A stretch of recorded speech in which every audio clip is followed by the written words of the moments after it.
What's going on, everyone? Keith with the Tulsa Moto Club, and in today's video we're going to start doing some major work to the KZ.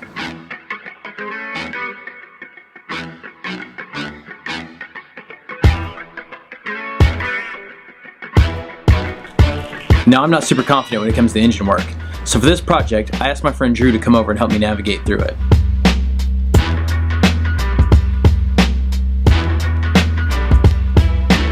Drew is a garage bike builder himself, and he really loves working on engines, so I figured who better to ask. Now, as far as the KZ's engine is concerned, it runs pretty damn solid. There are just a few pretty good oil leaks that I want to take care of, and instead of replacing just a couple gaskets that need it, I figured why not go ahead and replace all of them. It seems like an easy enough task, but it took Drew and I the better part of a weekend to get it all done. Now, the first step in this project is to get everything that's in the way out of the way. On my bike, this includes removing the muffler and the tank, as well as draining the oil out.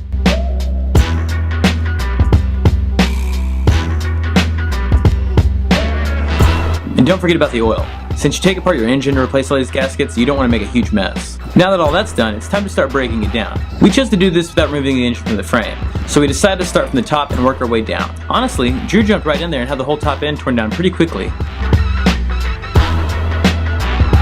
Looking back on it, removing the whole engine from the frame would have been a better idea and made things a lot easier. Oh well, you live and you learn.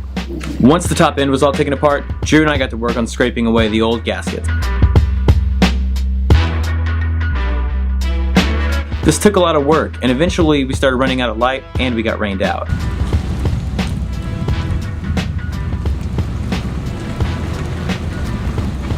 At that point, Drew left for the night and I got to work on cleaning up the mess we'd made.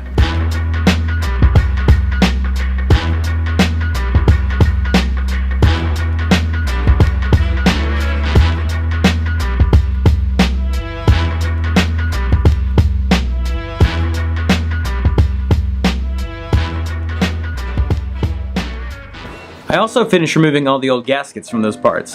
We had a pretty hard time just using razor blades and scraping away, so I decided to do a different approach. I just used some acetone and a wire brush and scraped it away. That worked out pretty well. A lot easier than the razor blades, that's for sure.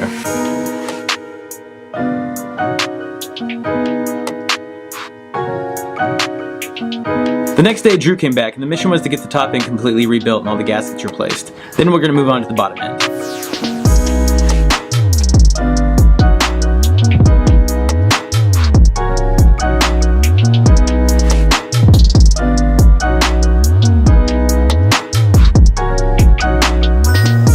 Real quick, if you're curious about what gaskets I'm using, here they are. I found them on eBay for about 40 bucks and it's a complete set for my KZ. I also picked up some gasket maker at my local auto store. This is going to come in handy in a little bit. You'll see how that's used shortly. At this point, the top end's pretty much done. However, there are a few little nicks and gouges in part of the cylinder casing that I need to take care of, and that's where the gasket maker comes into play. The purpose of the gasket maker is to fill in any small little dents or divots or anything inside the metal surface. Their purpose is not to replace entire gaskets. The key is to only use small amounts when you need it. If you use too much, you're just going to end up with some messy problems later down the road. Another note, anytime you're doing work on your bike's engine, it's a good idea to have the service manual handy. That way you can make sure that you take apart everything correctly, locate all the gaskets and O-rings that need replaced, and make sure that it gets reassembled correctly too. You'll eventually have to retime the engine as well. All of these steps can be different for different bikes, so make sure to get a manual if you don't have one already. Honestly, the bottom end of the engine was much easier than the top end. There are less parts to worry about and fewer gaskets to replace. On the KZ, it's pretty straightforward. Just open up the two sides and replace the two large gaskets just as we did on the top end. Don't forget to remove the old ones either.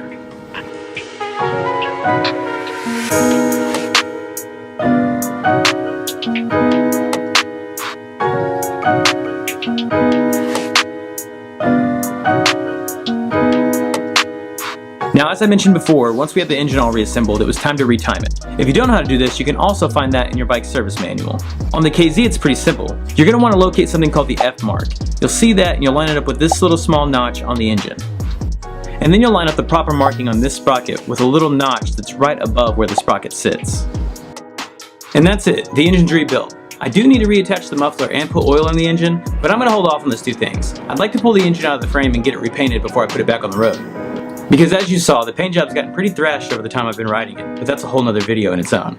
Anyway, if you like this video, make sure you give it a thumbs up, and if you have any questions about anything in this video or just want to say hey what's up, make sure to hit me down in the comments below. Here are a couple other videos you want to check out too, and make sure you subscribe to the channel, that way you don't miss out on any videos I put out in the future. And if you want to see more of what's going on with Tulsa Moto Club outside of these videos, I'll make sure to leave the website and all the other socials down below. As always, thanks for watching.